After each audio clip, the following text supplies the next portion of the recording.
দর্শক সবাইকে আমন্ত্রণ জানাচ্ছি নিউজ 24 নিয়মিত আয়োজন আড়াইসিএল স্টিল গণতন্ত্রের সাথে আছি বাবু কামরুজ্জামান। এই অনুষ্ঠানে আমরা কথা বলি সমসাময়িক রাজনীতির নেপথ্যে ঘটে যাওয়া ঘটনার পর্যবেক্ষণ বিশ্লেষণ তুলে ধরবার চেষ্টা করি।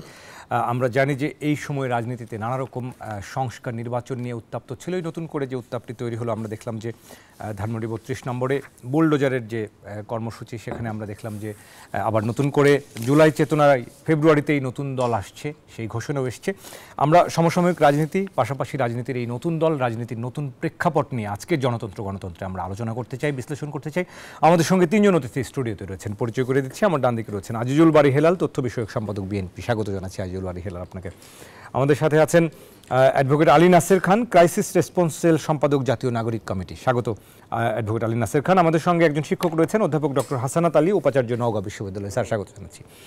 তিনজনকে স্বাগত জানাচ্ছি। আমরা শুরুটা করতে চাই আজিজুল বারী হেলাল আপনাকে দিয়েই। আমরা মোটা দাগে রাজনীতির নতুন প্রেক্ষাপট আজকের আলোচনা শিরোনামটা ধরে যদি শুরু করি, এরপর আমরা ধানমন্ডির বুলডোজার ইস্যুতেও আমরা কথা বলতে চাই। তার আগে নতুন দল ঘোষণার আজকে আনুষ্ঠানিকভাবে আমরা যেটি জানতে পারলাম, ছাত্রদের যে নতুন দল আসছে, অর্থাৎ যেটিকে রাজনীতির একটা নতুন প্রেক্ষাপট বলা হচ্ছে। আপনার একটু প্রতিক্রিয়া জানতে চাই এই বিষয় নিয়ে। নতুন রাজনৈতিক দলকে আমরা কংগ্রাচুলেট করি, অভিনন্দন জানাই। কারণ নতুন নতুন চিন্তা, শত ফুল ফুটতে তাও, শত মত প্রকাশ করতে তাও, এইটাই বিএনপির মূল নীতি ছিল আপনার মাল্টি পার্টি ডেমোক্রেসিতে, বহুদলীয় গণতন্ত্রের ফলে। এবং এই বহুদলীয় গণতন্ত্র আমরা প্রতিষ্ঠা করেছিলাম বিধায় একদলীয় শাসন, এক দলের একটা প্যাকেজ থেকে বের হয়ে কতগুলো দল, নতুন নতুন মত তৈরি হয়েছে। সুতরাং আজকেও একটা নতুন দল তৈরি, এটাকে তো অবশ্যই আমরা কংগ্রাচুলেট করব, যেহেতু আমাদের নেতা শহীদ রাষ্ট্রপতি জিয়াউর রহমানের ফিলোসফিটাই ছিল মাল্টি পার্টি ডেমোক্রেসি, বহুদলীয় গণতন্ত্র। এখন বক্তব্য হচ্ছে যে নতুন রাজনৈতিক দলটা আসছে, সে যদি সরকারের ছত্রছায়, বর্তমান সরকারের ক্যারেক্টারটা কিন্তু আপনার নিউট্রাল, এটা কিন্তু আপনাকে মাথায় রাখতে হবে। এই সরকারের ক্যারেক্টারটা নিউট্রাল এবং এটাই হলো সত্য কথা। এখন এই সরকারের ছত্রছায়ায়, অর্থাৎ এই সরকারের উপদেষ্টারা যদি একটি নতুন রাজনৈতিক এই যে রাজনৈতিক দলের সাথে সম্পৃক্ত আছে এবং থাকে, তখন আমি দেখলাম যে পত্রিকা, টেলিভিশন, বিভিন্ন লোকজন তাকে কিংস পার্টি বলার চেষ্টা করছে, তাই না? কিংস পার্টি বলছে, কারণ কিংয়ের অনুগ্রহে, রাজার অনুগ্রহে যে দল তৈরি হচ্ছে তাকে কিংস পার্টি বলবে। এখন এটা জনগণ কিভাবে নেবে এই দলকে, এই পত্রপত্রিকার এই বয়ান যেটা একটা নতুন দল, কিংস পার্টি, সরকারের ছত্রছায়, এগুলোকে জনগণ তার ব্যাখ্যা দিবে। এখন আমার বক্তৃতা, এই নতুন রাজনৈতিক দলটা যদি এই সরকারের অধীনে, এই নিরপেক্ষ সরকারের অধীনে অংশগ্রহণ করে, তাহলে কি হচ্ছে?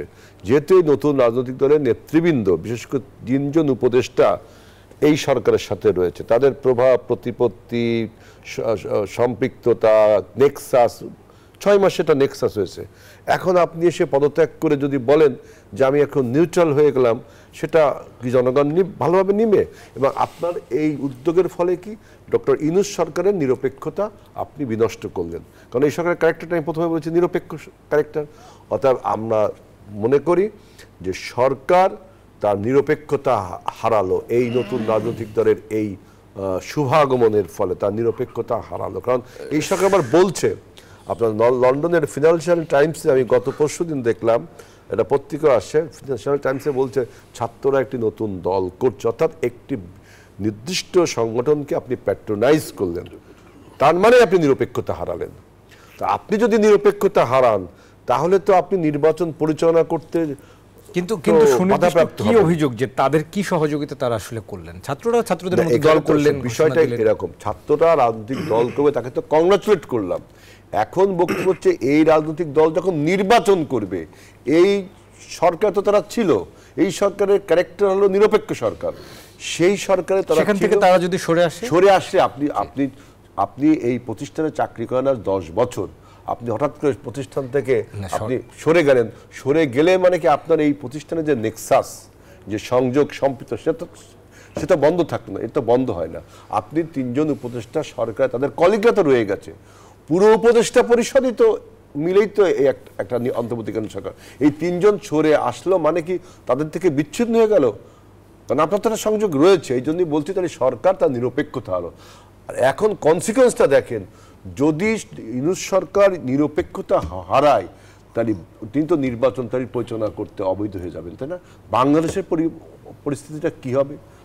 কি চিন্তা করে দেখছেন একবারও যে যদি এই ইউনূস সরকার তার নিরপেক্ষতা হারায়, তার নির্বাচন পরিচালনা করতে ব্যর্থ হবে, তখন বাংলাদেশের পরিস্থিতিটা কি হবে? আপনি আমাদের অভ্যুত্থান কি বেহাত হয়ে যাবে না? আপনি তো দেখছেন যে পতিত ফ্যাসিবাদ কিভাবে চারিদিক থেকে ষড়যন্ত্রের বিষ বাষ্প আমাদের এই দেশের গণ অভ্যুত্থানকে ঘিরে ফেলতে চাচ্ছে, আপনি দেখলেন। সুতরাং এমন কোনো সিদ্ধান্ত নেওয়া উচিত না। আমি বিশেষ করে ইউনূস সরকারগুলো, আপনি কেন বলতে গেলেন ফিনান্সিয়াল টাইমসকে যে ছাত্ররা একটি রাজনৈতিক দল, কেন বলতে গেলেন? আপনি কেন বলেন ছাত্ররা আমার নিয়োগকর্তা? কেন আপনি একটা দলের এরকমভাবে বলছেন কেন? ছাত্র ভাইদেরকে এই বীর ভূমিকাকে তো আপনি খাটো করছেন। এই বীর যোদ্ধাদের, এই আগামী দিনের এই সোনালী জেনারেশনকে আপনি তো ছোট করলেন। আপনি কেন তাদেরকে এইভাবে মেলাইন করছেন যে ওরা আমার নিয়োগকর্তা, ওরা একটা দল গঠন করবে? আপনি নিরপেক্ষ দেশের ক্ষতি করলেন, আবার আমাদের ছাত্রদের আপনি ক্যারেক্টারটা যে আপনার ভ্যালিয়েন্ট যে ক্যারেক্টার, সেই ক্যারেক্টারটাকে আমি মনে করি মেলাইন করলেন না। পরিস্থিতির কারণে হয়তো কৃতজ্ঞতা স্বরূপ ছাত্রদেরকে তিনি অনেক উপরে স্থান দিয়ে। ভাই, রাজনীতিতে এবং দেশ পরিচালনায় কৃতজ্ঞতার কোনো স্থান নেই। ওই যে বলেন না যে বাংলাদেশের স্বাধীনতা যুদ্ধে নাকি ভারত যা করেছে তার জন্য কৃতজ্ঞতা জানানো উচিত। কত ভুল বয়ান আপনি দেখেন। সেই কৃতজ্ঞতার খেসারত, সেই খেসারত দিচ্ছে না। এইসব কৃতজ্ঞতা কারণ সে কিছু ইউনূস সরকার দিতে হবে, বাংলাদেশকেও দিতে হবে।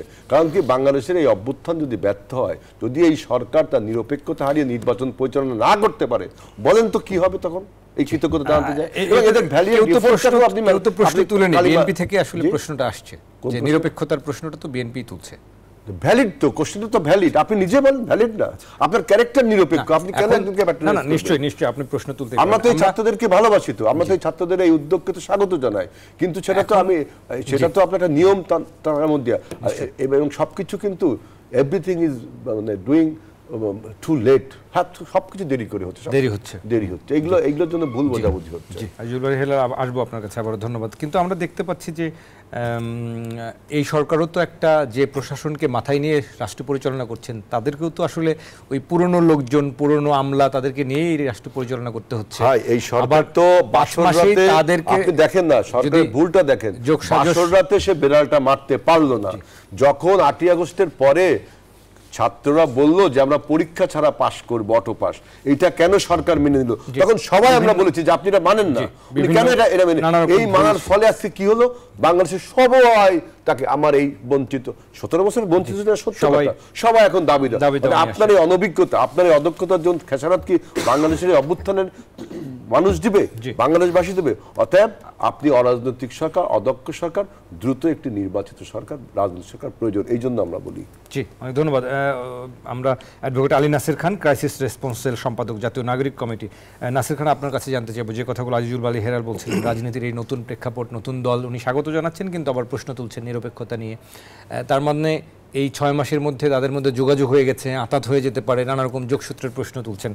এই প্রশ্নের উত্তরে আসলে কি বলবেন? আমরা যদিও বলছিলাম যে 15 বছরের রেখে যাওয়া প্রশাসন মাথায় নিয়ে ইউনূস সরকার রাষ্ট্র পরিচালনা করছেন, কিন্তু মাত্র 4 মাসে 5 মাসে বিএনপি যেহেতু অভিযোগ তুলছেন যে তাদের আঁতাতের সুযোগ তৈরি হয়ে গেছে, সেটা নিয়ে যদি একটু বলেন। দেখুন, দর্শক শ্রোতা যারা দেখছেন, শুভেচ্ছা জানাচ্ছি। হেলাল ভাই যেটি বলেছেন এটি ক্রিটিক আকারে নিচ্ছি। ডেমোক্রেসিতে নানা ধরনের মত থাকবে, আমরা এটাকে একটা রাজনৈতিক মত আকারে দেখছি। তবে হেলাল ভাইরা সম্ভবত এই ছাত্রদেরকে একটা জাস্ট একটা নর্মাল মিনিংয়ে দেখতে যাচ্ছেন, এটাকে পড়তে হবে একটা প্রজন্ম আকারে। গত 16 বছরে ফ্যাসিবাদ বিরোধী আন্দোলন হয়েছে, তার আগেও 54 বছরের একটা কালেকটিভ ফেইলিওর বড় রাজনৈতিক দলের দেখতে পেয়েছি, যার দরুন এই হাসিনা রেজিম কায়েম হয়েছে, মানুষের ইচ্ছা আকাঙ্ক্ষার বিরুদ্ধে গিয়েছে, গণহত্যা চালিয়েছে, যত ধরনের অপকর্ম তারা সংগঠিত করেছে। তো এই যে ছাত্র, এটার মিনিং হচ্ছে এই তরুণ, এই প্রজন্মকে যারা প্রতিনিধিত্ব করে। আপনার সেটা জেনজি বললেও এটা কভার করা হয় না। বাংলাদেশপন্থী এবং দিল্লির আধিপত্যের বিরুদ্ধে যারা এই অভ্যুত্থানে অংশ নিয়েছেন 2024-এ, সেই ছাত্র এবং তরুণদের কথা বলছি। দেখুন, অভ্যুত্থানের এই প্ল্যাটফর্মে বৈষম্য বিরোধী ছাত্র আন্দোলনের ব্যানারে সমস্ত ছাত্ররা এসেছে, তরুণরা এসেছে, রাজনৈতিক দল, এদেশের সমস্ত বর্গের শ্রেণী পেশার মানুষ এসেছে। কিন্তু অভ্যুত্থান যখন শেষ হলো, তখন যার যার দলে তারা ফেরত গিয়েছে, তাদের নিজস্ব একটা মতাদর্শ রয়েছে। কিন্তু ওই সমস্ত তরুণরা যারা রাজনীতিতে নতুন এবং যারা বাংলাদেশপন্থী এবং যারা তার রাজনৈতিক মতের বিকাশ চায়, তাদের জন্য একটি রাজনৈতিক প্ল্যাটফর্ম দরকার। এজন্যই যেটিকে বলা হচ্ছে ছাত্রদের নতুন দল, মানে তরুণ নাগরিকদের নতুন দল আসছে। এই দলের ভ্যালু হচ্ছে ডেমোক্রেসি। তারা মূলত ডেমোক্রেসিকেই আপনার আপহোল্ড করবে। আপনারা জেনে থাকবেন 3 আগস্টে নাহিদ ইসলাম যখন একটা ঘোষণা দেন ফ্যাসিবাদী ব্যবস্থার বিলোপ এবং নতুন রাজনৈতিক বন্দোবস্ত, সেখানে কিন্তু জনগণ ম্যান্ডেট দিয়ে দিয়েছে।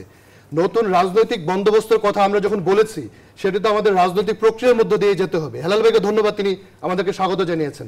তো এই নতুন রাজনৈতিক বন্দোবস্ত কি? এই নতুন রাজনৈতিক বন্দোবস্ত হচ্ছে যে আমাদের ঐতিহাসিক যে লড়াই 47, 71, 69, 90 এই পরম্পরাকে আমরা স্বীকার করি। 1/11 যে ক্রাইসিস পার করেছে দেশের মানুষ, সেটিকে আমরা স্বীকার করি। এদেশের মানুষের মুক্তির যত স্ট্রাগল আছে সব আমরা মনে করছি এর গতিমুখ এসে 24-এ মিলিত হয়েছে, যেখানে এদেশের মানুষ সর্বাংশে একেবারে রাজনৈতিক দলমতের বাইরে এসেও রাজপথে এই ছাত্রদের আহ্বানে হাজির হয়েছে। এই যে মানুষের আকাঙ্ক্ষা একটি ফ্যাসিবাদী ব্যবস্থার বিলোপ, 72-এর সংবিধান যেভাবে নিষ্পেষণ চালিয়েছে, বিভিন্ন ঘটনা এই দেশের মানুষকে পিছু ঠেলে দিয়েছে এবং বারংবার একনায়কের জন্ম দিয়েছে, সামরিক শাসন এনেছে। তখন এই গোটা ব্যবস্থার বিলোপের জন্য ছাত্ররা ডেমোক্রেটিক্যালি সেই দাবিগুলো জানিয়েছে। তো এগুলো দেখা যাচ্ছে বিভিন্ন জায়গায় বিভিন্ন ধরনের মত। তো যেহেতু তরুণদের উপরে 24-এর গণঅভ্যুত্থান নেতৃত্ব পড়েছে, তরুণদের পেছনে এদেশের মানুষ এসে হাজির হয়েছে, তরুণদেরকে যেহেতু ম্যান্ডেট দিয়েছে, অতএব যারা ভোটার, সক্ষম তরুণ এবং এই নতুন রাজনৈতিক বন্দোবস্তকে প্রমোট করতে চায়, তারাই কিন্তু একটি নতুন রাজনৈতিক দলের ঘোষণা দিয়েছে। আপনারা জানেন আজকের দিনটা আমাদের জন্য খুবই গুরুত্বপূর্ণ। আমরা জাতীয় নাগরিক কমিটি এবং বৈষম্য বিরোধী প্ল্যাটফর্ম থেকে যে ঘোষণাটা দিয়েছি নতুন রাজনৈতিক দল আসবে, সেক্ষেত্রে আমরা অনলাইনে 1 লক্ষ মানুষের মতামত নেবার জন্য একটা টার্গেট করেছি এবং অফলাইনে আমরা আমাদের যে প্রতিনিধি রয়েছে থানাভিত্তিক এবং গণমানুষের কাছে আমরা এই হার্ড কপি পাঠাচ্ছি, যাতে করে সেখানে আমাদের দলের নাম, আমাদের প্রতীক কী হতে পারে নির্বাচনী, এবং তারা কোন ধরনের দল চান, কোন ঘরানার দল চান, এটা লক্ষ্য উদ্দেশ্য কী হতে পারে এবং ন্যাশনাল ইন্টারেস্ট রক্ষা করার জন্য কী ধরনের প্রোগ্রাম আসতে পারে, এগুলা কিন্তু আমরা একটা ডাটা মাইনিংয়ে এবং এটিকে একটা প্রসেসের মধ্য নিয়ে আমরা জনগণের মতের একটা রিফ্লেকশন আমরা নিতে চাচ্ছি। এবং আপনি অবাক হয়ে যাবেন, প্রথম 1 ঘন্টাতে 20,000-এর মতো মানুষ সেই ফর্মটি পূরণ করেছে। আমরা দেখেছি ছাত্র জনতা যখন যাচ্ছে দেশের প্রান্তে প্রান্তে, মানুষ কিন্তু সাড়া দিচ্ছে, কারণ বাংলাদেশের স্বার্থ মনে করছে যে সুরক্ষিত হতে পারে ছাত্রদের নেতৃত্বে যে নতুন আসা দলটির মধ্য দিয়ে। জি, কিন্তু আমরা একটু যে প্রশ্নটি উঠেছে, আজিজুল বারী হেলাল তুলেছেন যে নিরপেক্ষতা নিয়ে একটা প্রশ্ন, সেটার উত্তর আপনার কাছে নিতে চাই সুনির্দিষ্ট করে। আমাদের সঙ্গে একজন শিক্ষক রয়েছেন। আমাদের এই মুহূর্তে আমরা সরাসরি যেতে চাই ধানমন্ডি 32 নম্বরে। আপনারা জানেন যে সবাই সেখানকার সবশেষ পরিস্থিতিটা একটু দর্শকদেরকে আমরা জানাতে চাই। দর্শক, ধানমন্ডিতে আমরা জানি যে বুলডোজার কর্মসূচিতে ছাত্র জনতার যে ভাঙচুর, আগুন, সেখানকার সবশেষ পরিস্থিতি আমরা একটু জানতে চাই। মাঝার আমাদের সঙ্গে সেখানে রয়েছেন আমাদের সহকর্মী। মাঝার, একটু জানাবেন যে এই মুহূর্তে আসলে সবশেষ পরিস্থিতি আসলে কি দেখছেন সেখানে?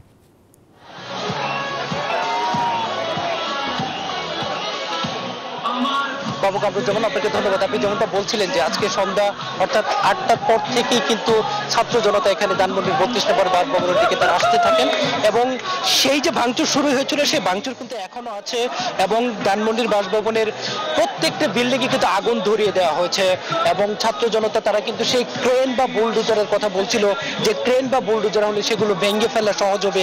একটু আগেই কিন্তু একটি ক্রেন এখানে প্রবেশ করেছে, সেই ক্রেনটি কিন্তু ধানমন্ডি বাসভবনের ভিতরে আস্তে আস্তে ঢুকেছে এবং এই 3টি বাসভবনে কিন্তু আগুন লাগিয়ে দেওয়া হয়েছে এবং সন্ধ্যার পর থেকে কিন্তু উত্তেজিত জনতার ভিড় কিন্তু বেড়েই চলছে এবং এখনো পর্যন্ত বিভিন্ন শ্রেণী পেশার মানুষ এখানে আসছেন এবং তারা তাদের ক্ষোভ প্রকাশ করছেন এবং তারা বলছেন যে এই ধানমন্ডির বাসভবনটি যে ভাঙচুর করছে এটি মানুষের আসলে ক্ষোভের বহিঃপ্রকাশ। কারণ 6 মাস পেরিয়ে গেলে আওয়ামী লীগ তাদের রাজনীতিতে ভুল করেছে এটি স্বীকার না করে বরং তারা আবারও সেই পুনরায় ফেসিবাদ চরিত্র নিয়ে আবারও বাংলাদেশের রাজনীতিতে ফিরতে চাচ্ছে। সাধারণ জনগণ কিন্তু আওয়ামী লীগের সেই ফেসিবাদের চরিত্রটা আর দেখতে চান না। বিদায় এই ধানমন্ডির বাসভবন যেহেতু আওয়ামী লীগের একটি প্রাণ কেন্দ্র, এখান থেকে আওয়ামী লীগের যাত্রা শুরু হয়েছে, আওয়ামী লীগের একটা আবেগের জায়গা এবং এটাকে কেন্দ্র করে যেন কি আওয়ামী লীগ আবার পুনরায় মাথা চারা দিয়ে না উঠতে পারে, এই জন্যই কিন্তু তারা পূর্ব ঘোষণা দিয়ে মূলত এই জায়গাটি ভাঙচুর করছেন। এবং আমরা 5 আগস্টে যেরকম সাধারণ মানুষকে স্বতঃস্ফূর্তভাবে গণভবন এবং আওয়ামী লীগের বিভিন্ন স্থাপনা যেভাবে ভাঙচুর করতে দেখেছি ঠিক একই কায়দায় আওয়ামী লীগের 32 নম্বরের বাসভবনে কিন্তু আমরা ঠিক সেভাবেই ভাঙচুর করতে দেখেছি। এবং আপনি দেখতে পাচ্ছেন এখান থেকে আগুন দেখা যাচ্ছে, চারদিকে কিন্তু দাউ দাউ করে আগুন জ্বলছে এবং যে যেভাবে পারছেন বিভিন্ন জিনিস তারা এখান থেকে নিয়ে যাচ্ছেন এবং উত্তেজিত জনতার ভিড় কিন্তু বেড়েই চলছে। আমরা সাধারণ মানুষের সাথে কথা বলার চেষ্টা করছিলাম 6 মাস পরে এসে কেন ধানমন্ডির 32 নম্বর বাসভবনটিতে হামলা করতে হলো। তারা যেটি বলছেন এই 6 মাস পরে ধানমন্ডির 32 নম্বরের মন্ডলে আওয়ামী লীগের বিভিন্ন নেতাকর্মী এখানে আসার চেষ্টা করছেন এবং তারা এই জায়গাটিকে কেন্দ্র করে তারা সমাবেশ বা সমাবেত হওয়ার চেষ্টা করেছেন।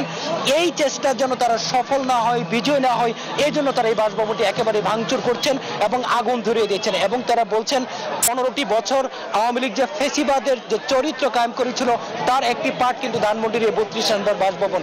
ফলশ্রুতিতে তাদের যে ক্ষোভ, সেই ক্ষোভে কিন্তু বিন্দু পরিমাণ কম আমরা 6 মাস পরেও দেখি নেই। 6 মাস আগে যে ক্ষোভ দেখেছিলাম আজকে কিন্তু সাধারণ মানুষের মধ্যে সে একই ধরনের ক্ষোভ দেখলাম। এবং এখানে একেবারে শিশু থেকে শুরু করে মধ্যবয়সী মানুষ, বয়োজ্যেষ্ঠ মানুষও কিন্তু আমরা দেখেছি। এবং আপনি জানেন যে তারা চাচ্ছেন একটি বুলডোজার নিয়ে আসা হোক, কিন্তু সেই বুলডোজার কিন্তু আমরা এখনো দেখতে পাই নাই। তবে আমরা একটা ক্রেন দেখতে পেয়েছি।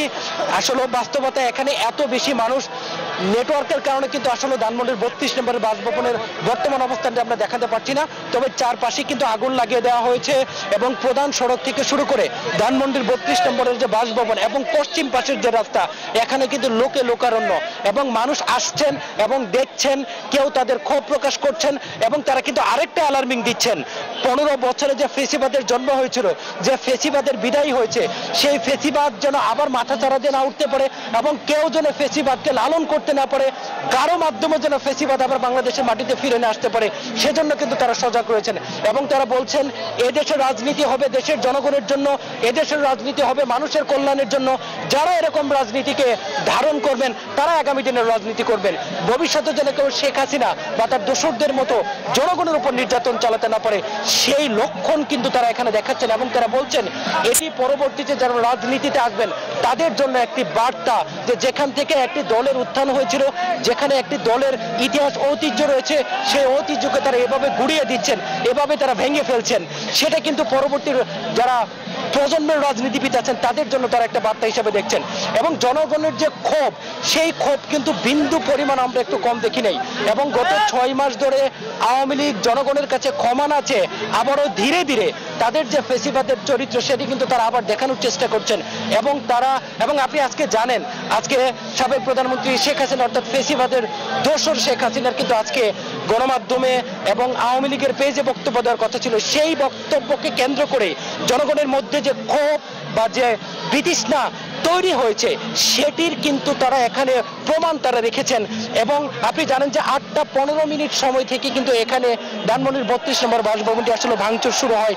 এবং সেই যে ভাঙচুর শুরু হয়েছে আমরা দেখেছি যে মানুষ 3 তলায় 4 তলায় এবং ছাদে উঠে তারা ভাঙচুর করেছেন। এবং কাউকে আমরা থুতু নিক্ষেপ করতে দেখেছি এবং কাউকে আমরা এখানে উল্লাস প্রকাশ করতে দেখেছি। এবং এই স্বভাব চরিত্র একটি স্লোগান যেটি আপনি আছেন সেটি হচ্ছে দিল্লি না ঢাকা, সেই ঢাকা ঢাকা। এবং ঢাকায় দেশের মানুষের স্বার্থ জলাঞ্জলি দিয়ে যারা দেশের মানুষের কাছে পরাজিত হয়ে দিল্লিতে বসে দেশের বিরুদ্ধে ষড়যন্ত্র করছেন, সেখানে কিন্তু তারা তাদেরকে হুঁশিয়ারি করছেন।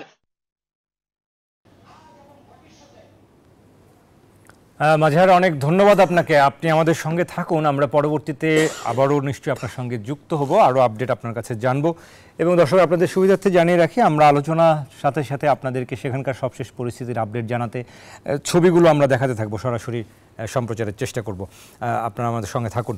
আবার আলোচনায় ফিরছি। আড়াইসিএল স্টিল গণতন্ত্র আমরা কথা বলছি রাজনীতির নতুন প্রেক্ষাপট নিয়ে। আমরা কথা বলছিলাম, আজিউল বারী হেলাল বলছিলেন, এরপর আমরা অ্যাডভোকেট আলী নাসির খান, আপনি বলছিলেন জাতীয় নাগরিক কমিটির ক্রাইসিস রেসপন্স সেল সম্পাদক। ছোট্ট করে একটা মন্তব্য আমরা স্যারের কাছে যেতে চাই, শুধু বলবেন যে এই নিরপেক্ষতার প্রশ্ন নিয়ে আপনি কি বলতে চান?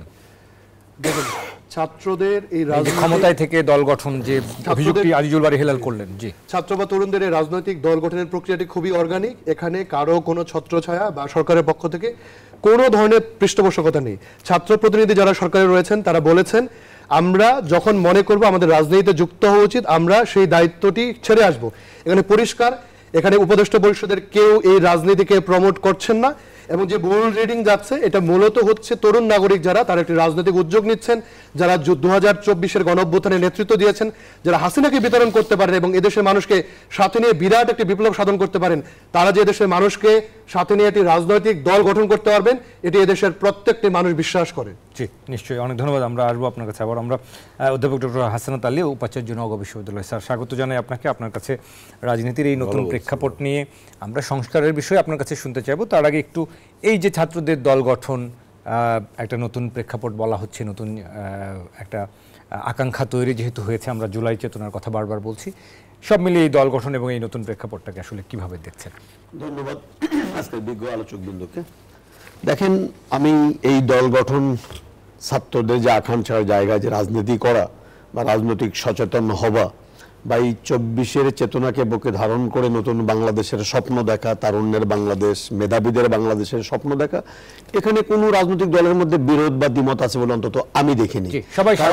কারণ এখানে আইয়ুল বারী হিলাল ভাই উনি যে দলটি করেন তাদের যিনি নেতা, তিনিও কিন্তু তারুণ্যের বাংলাদেশ চেয়েছেন, মেধাবীদের বাংলাদেশ চেয়েছেন, বৈষম্যহীন বাংলাদেশ চেয়েছেন। এখন পর্যন্ত যা যা ছাত্ররা চেয়েছে পার্থক্য নেই। হ্যাঁ, ওনারা দল করতেই পারেন, কোনো সমস্যা নেই। প্রশ্নটি হলো দিন শেষে আপনাকে যেতে হবে জনগণের কাছে। প্রশ্নটা সেই জায়গায়।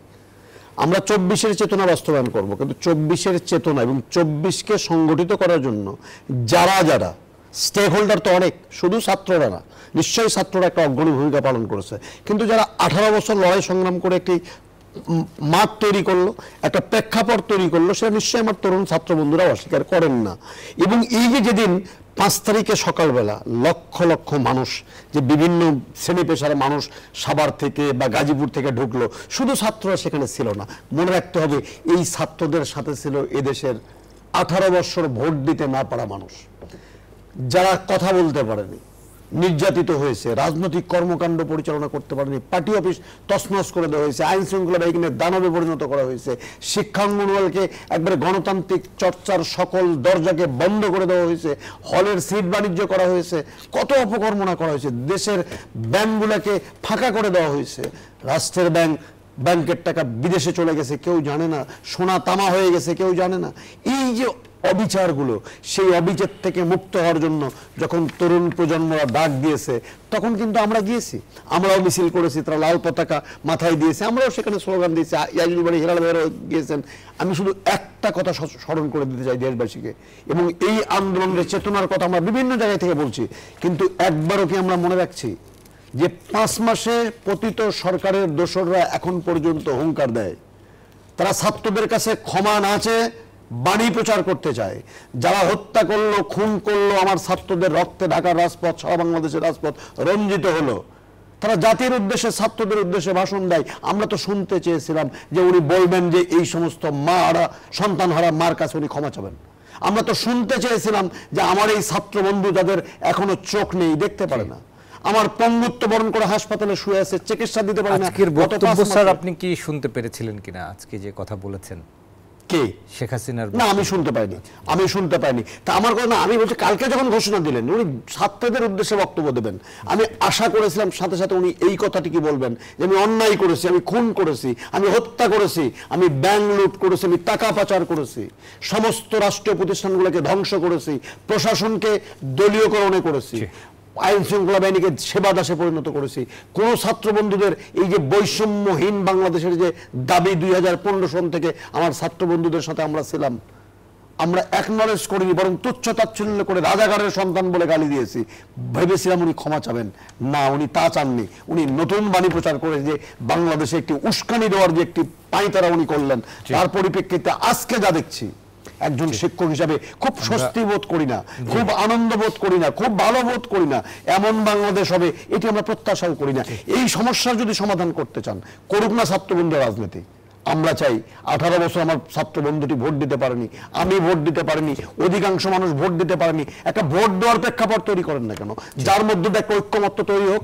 তরুণ বন্ধুদের মতামতের পক্ষে জনগণ রায় দেবে, হেলাল ভাইয়ের পক্ষে দেবে নাকি আমার পক্ষ দেবে, এই প্রেক্ষাপটটা তৈরি হওয়া খুবই জরুরি, এটা নিশ্চিত হওয়া জরুরি।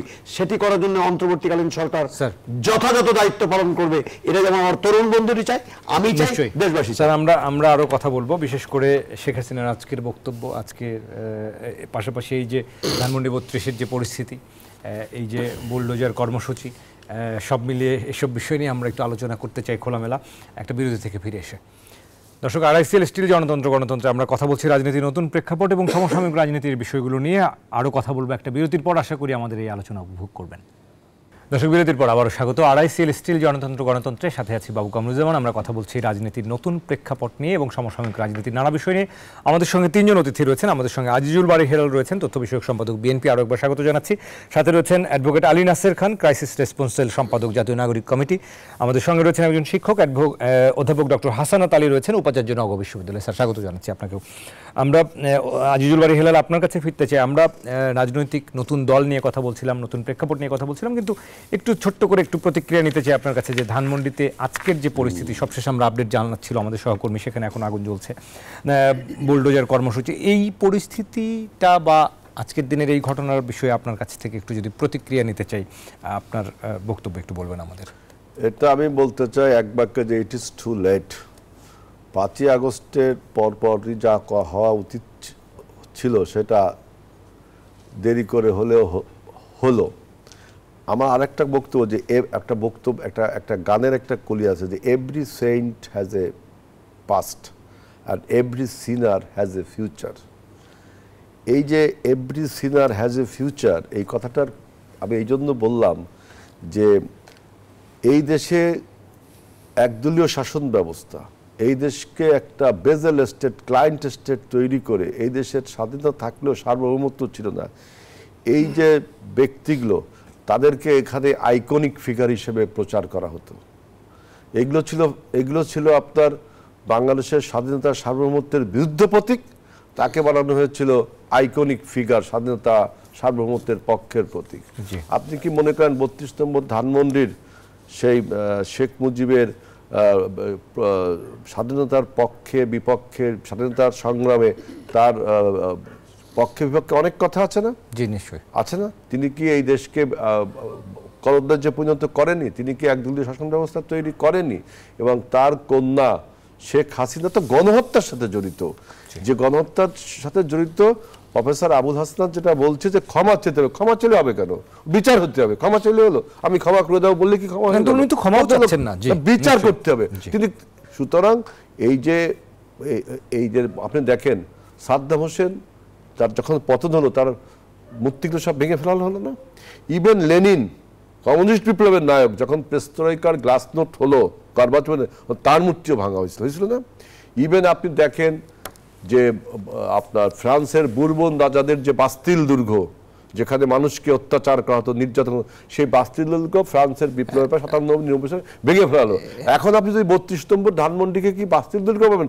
অবশ্যই বলতে হবে, কারণ কি এই 32 নম্বর থেকেই তো আপনার বাকশাল জন্ম হয়েছিল। এই 32 নাম্বার থেকেই তো আপনার বাংলাদেশকে একটি ক্লায়েন্ট ট্রাস্ট পরিণত করা হয়েছিল। এখান থেকে বিচার বহির্ভূত হত্যা, সিরাজ শিকদারকে হত্যা করা হয়েছে, তাই না? আমি বলছি যে এই ঘটনাটি 5ই আগস্টের পরে হলে যে প্রতিক্রিয়া হতো, এখন সেটার এখন কি মানে ভিন্ন ন্যারেটিভ তৈরি হতে পারে, ভিন্ন ন্যারেটিভ তৈরি হতে পারে। এই জন্য বলছি যে যেই জিনিসটা যখন করা দরকার তখন সেটা করা উচিত। আপনার ফ্যাসিবাদের এই দোসর, তিনি এখনো একটা নিষিদ্ধ গঠিত সংগঠনের পক্ষে বয়ান দিয়ে যাবে বাংলাদেশে, তিনি নাকি টুপ করে ঢুকে ফেরে একে মারবে, তাকে মারবে, ওকে ধরবে, যার গণহত্যার আসামি, যার এখানে আপনার বিচার হওয়া উচিত, সে এখনো টেলিভিশনে টক শো, আপনার ভার্চুয়াল জগতের যোগাযোগ কথা বলছে এবং তার সংগঠন দিয়ে দেশের মধ্যে অরাজকতা সৃষ্টি করবে। যারা পরাজিত, বিতাড়িত, যারা বাংলাদেশকে 17 বছর আপনার এইভাবে আপনার ধ্বংসলীলায় পরিণত করেছে, অর্থাৎ তাদের এই সমস্ত আইকনিক ফিগারগুলো, আইকনিক আপনার মূর্তিগুলো, এই স্ট্যাচুগুলো, এইগুলো তো আমার মনে হয় এগুলো এখানে দোষের কিছু নেই। আপনার হিটলারের মূর্তি কি ভাঙা হয়েছে না? জি, নিশ্চয়ই। সেখানে এটা একটা কর্মের পরিণতি। হ্যাঁ, কর্মের পরিণতি। এই যে আমি বললাম যে every saint has a past and every sinner has a future. Sinner যে তার ফিউচার এরকমই হবে। নিশ্চয়ই এখান থেকে অনেক রাজনীতিবিদদের বা রাজনীতির নিশ্চয়ই একটা শিক্ষা নেবার জায়গাও তৈরি হয়েছে আছে। আমরা আজিজুল ভাই হেলাল আসবো আপনার কাছে আবারও। আমরা আলী নাসের খান আপনার কাছেও যাব। তার আগে আমরা এই মুহূর্তে একটু আমাদের একজন সহকর্মী কুষ্টিয়া অপেক্ষা করছেন, মাহতাবউদ্দিন লালন। সেখানে আপনারা জেনে থাকবেন যে কুষ্টিয়ার শহরের পিকে রোডে সেখানে মাহবুবুল আলম হানিফের বাড়িতেও আমরা একই কায়দায় দেখেছি ছাত্র জনতা সেখানে বিক্ষুব্ধ রয়েছেন, ভাঙচুর করছেন। আমরা একটু সেখানকার সবশেষ পরিস্থিতি আমাদের একটু জানাবেন লালন, যে সেখানে আসলে কি অবস্থা?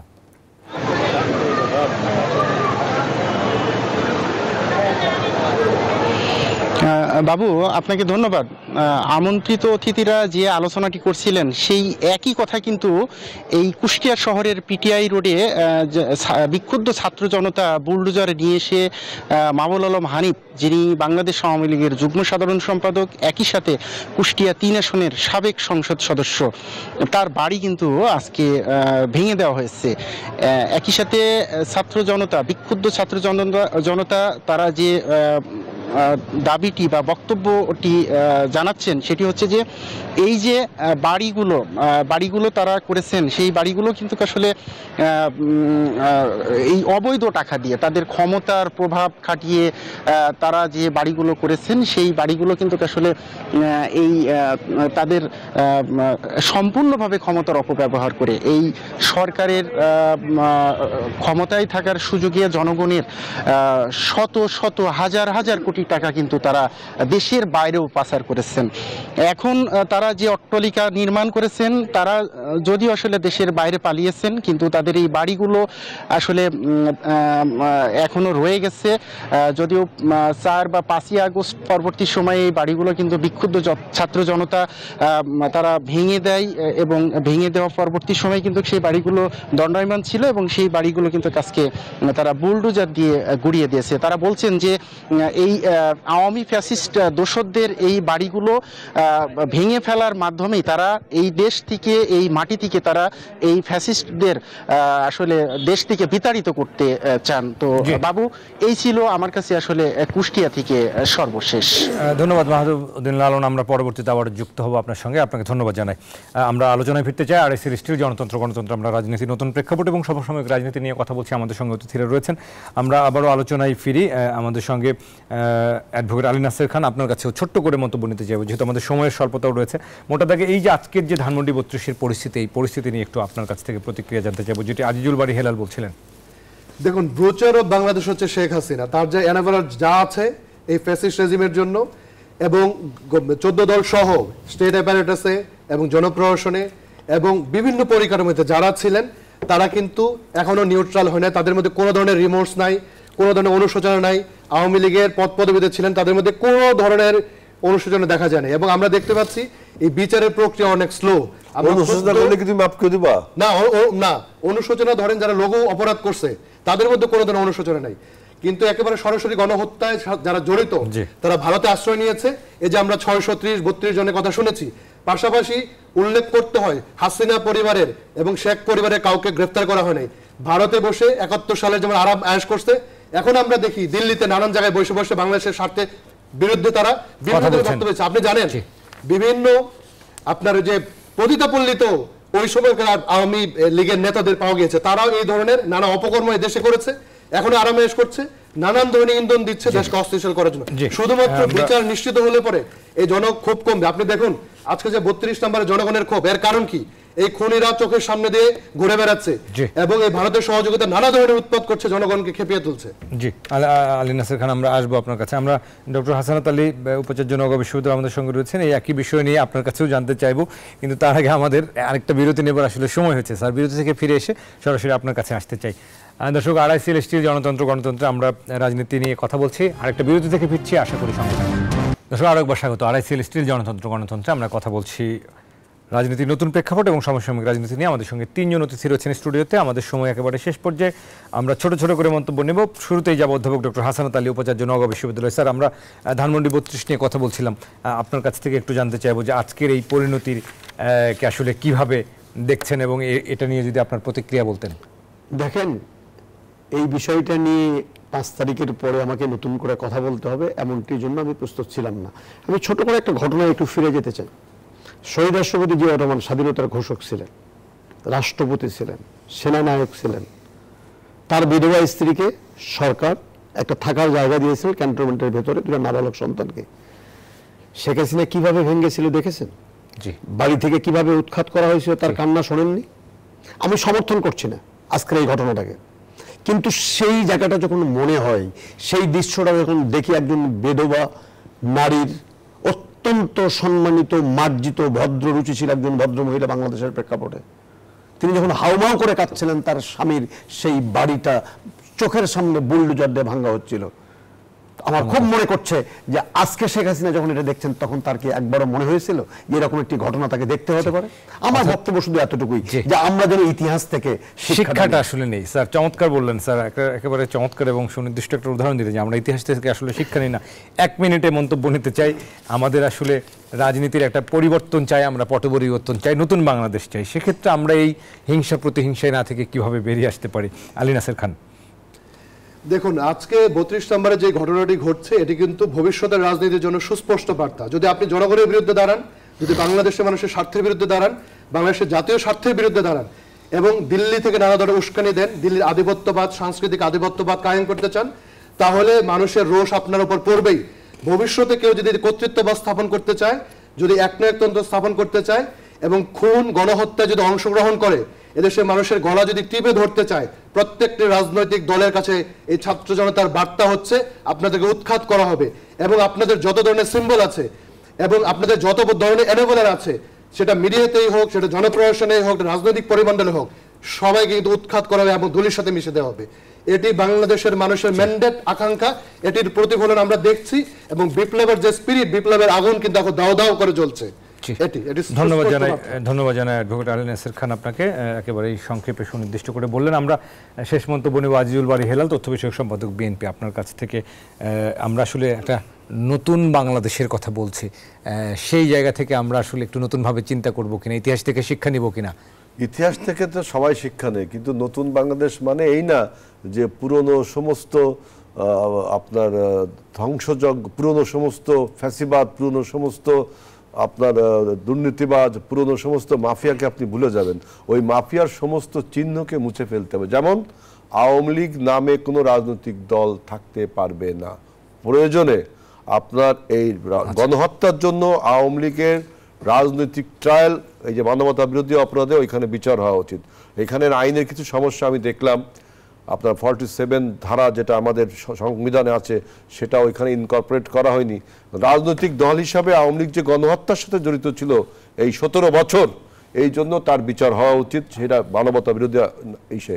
এবং আওয়ামী লীগ নামটাই বাংলাদেশে অন্য নামে রাজনৈতিক দল থাকবে, আওয়ামী লীগ নামে রাজনৈতিক দল। কারণ এত বাংলাদেশকে এইভাবে দেউলিয়া করেছে, এইভাবে ধ্বংস করেছে, বাংলাদেশের সোসাইটি ভেঙে ফেলেছে, মানুষে মানুষে ভেদাভেদ তৈরি করে ফেলেছে, বাংলাদেশের টাকা পয়সা লুণ্ঠন করে বাংলাদেশকে একটি আপনার শূন্য গর্ভে পরিণত করেছে। অতএব আপনার আওয়ামী লীগের যত আইকনিক ফিগার তারা কল্পনাতীতভাবে মানুষকে দেখাতো, যে শেখ মুজিবের মূর্তি, 32 নম্বর ধানমন্ডি, অমুক অফিস, আওয়ামী লীগ, এই সমস্ত কোনো চিহ্ন বাংলাদেশে আমি মনে করি রাখা উচিত না। এবং নতুন বাংলাদেশ গড়তে হলে এই পুরনো এই সমস্ত মাফিয়াকে আপনাকে অবশ্যই বিচারের মুখোমুখি করতে হবে। নিশ্চয়ই, একেবারে সুনির্দিষ্ট করে বলেন যে বিচারের মুখোমুখি আসলে তাদের করতে হবে, যে কথাটা আপনারা বারবার জোরালোভাবে বলছিলেন। অনেক ধন্যবাদ জানাই আজিজুল বারী হেলাল, অধ্যাপক ডক্টর হাসানাত আলী এবং অ্যাডভোকেট আলী নাসের খান, আপনাদের তিনজনকে আজকের এই আলোচনায় আপনারা সময় দিয়েছেন। দর্শক, আমরাও আশা করব নতুন বাংলাদেশ বিনির্মাণের যে আকাঙ্ক্ষা, রাজনীতির যে নতুন প্রেক্ষাপট শুরু হলো, এটি সম্মিলিতভাবে ঐক্যমত্যের ভিত্তিতে একটি নতুন বাংলাদেশ বিনির্মিত হবে, সবার মতের ভিত্তিতে। সেই প্রত্যাশায় আজকের এই আড়াইসিএল স্টিল গণতন্ত্র আমরা শেষ করছি। আগামীকাল দেখা হবে নতুন বিষয় নিয়ে, নতুন অতিথি নিয়ে। সবাই ভালো থাকুন, সবাইকে শুভকামনা, শুভরাত্রি।